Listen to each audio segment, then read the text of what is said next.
विद्युत अपघटनीय सेल तथा Daniel cell में अंतर, ठीक ना।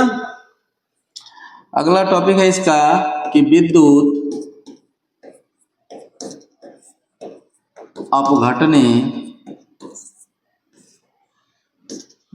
अपघटनीय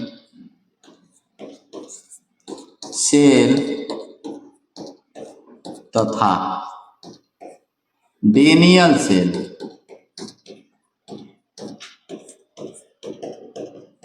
में अंतर।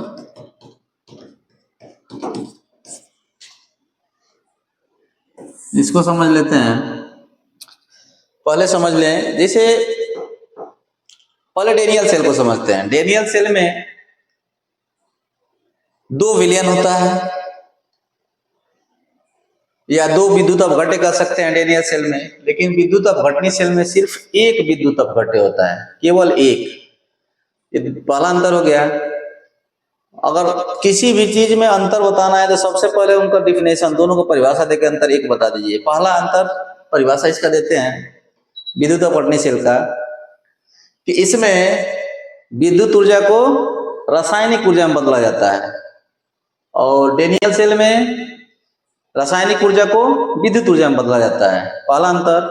दूसरा है कि इसमें विद्युत अपघटनीय सेल में केवल एक विद्युत अपघट्य होता है और डेनियल सेल में दो विद्युत अपघट्य होता है। ठीक, दो अंतर हो गया। तीसरा वाला में हम लोग पढ़ेंगे कि विद्युत अपघटनीय सेल में विद्युत धारा देनी पड़ती है, लेकिन डेनियल सेल में विद्युत धारा देनी नहीं पड़ती है। तीन अंतर हो गया। चौथा में पढ़ेंगे हम लोग कि विद्युत अपघटनीय सेल में रेडॉक्स अभिक्रिया नहीं होती है, ठीक ना। किसमें? विद्युत अपघटनीय सेल में रेडॉक्स अभिक्रिया नहीं होती है, लेकिन डेनियल सेल में रेडॉक्स अभिक्रिया। रेडॉक्स का मतलब ऑक्सीकरण और अपचयन, ठीक ना। ऐसी अभिक्रिया जिसमें ऑक्सीकरण और अपचयन दोनों हो, ये दोनों अभिक्रियाएं होती हैं, तो हम लोग उसको बोलते हैं रेडॉक्स अभिक्रिया। तो इसमें रेडॉक्स अभिक्रिया यानी कि ऑक्सीकरण और अपचयन अभिक्रिया होती है, ठीक ना, लेकिन इसमें नहीं होती है। यानी कि इस तरह से हम लोग चार अंतर बता सकते हैं दोनों में, ठीक ना। तो पहला लिखेंगे, एक तरफ लिख सकते हैं हम लोग कि विद्युत अपघटनीय सेल, एक तरफ लिख सकते हैं विद्युत अपघटनीय सेल,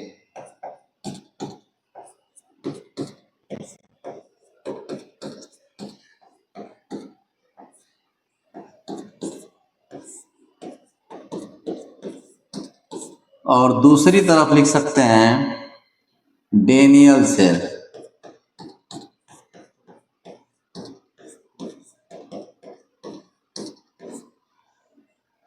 इसमें क्या होता है? विद्युत अपघटनीय सेल में पहला, इसमें विद्युत ऊर्जा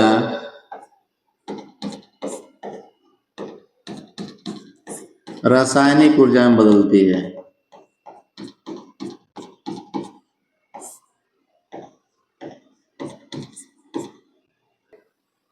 चलो ठीक है, ऐसा भी लिख सकते हैं कि इसमें विद्युत ऊर्जा को, यहां को लिख सकते हैं रासायनिक ऊर्जा में बदला जाता है।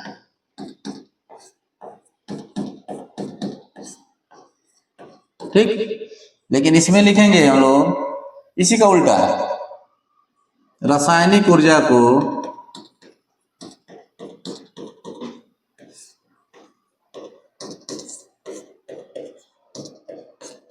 विद्युत ऊर्जा में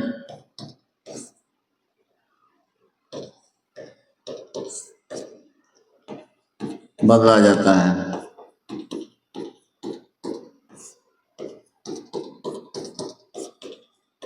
ये पहला अंतर हुआ। दूसरा अंतर समझिए, दूसरा अंतर यह है कि इसमें केवल एक विद्युत अपघट्य होता है।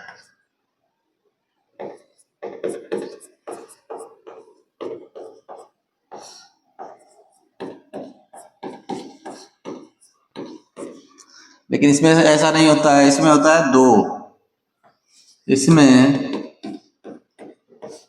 दो विद्युत अपघट्य होता है।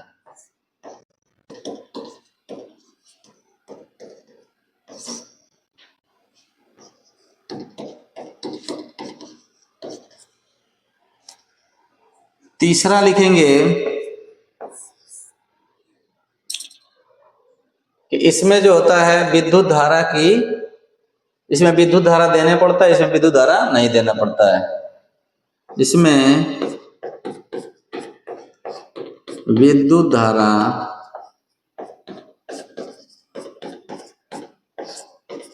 देनी पड़ती है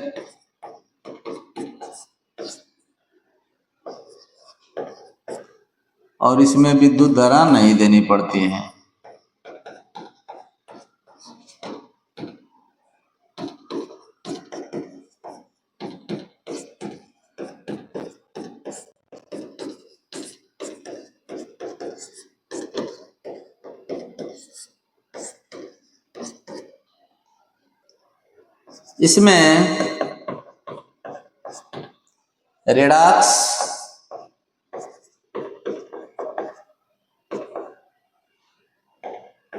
इसमें रेडॉक्स अभिक्रिया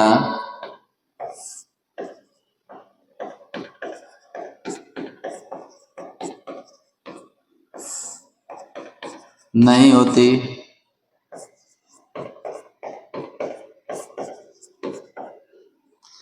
और इसमें होता है रेडॉक्स अभिक्रिया होती है। इसमें रेडॉक्स अभिक्रिया होती है।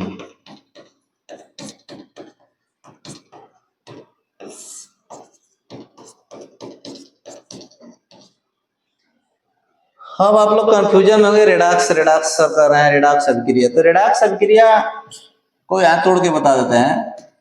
रेडॉक्स के बारे में बताया भी है, समझिए, फिर दोबारा बता देते हैं। रेडॉक्स का मतलब होता है कि ऐसी अभिक्रिया जिसमें ऑक्सीकरण और अपचयन दोनों हो। ऑक्सीकरण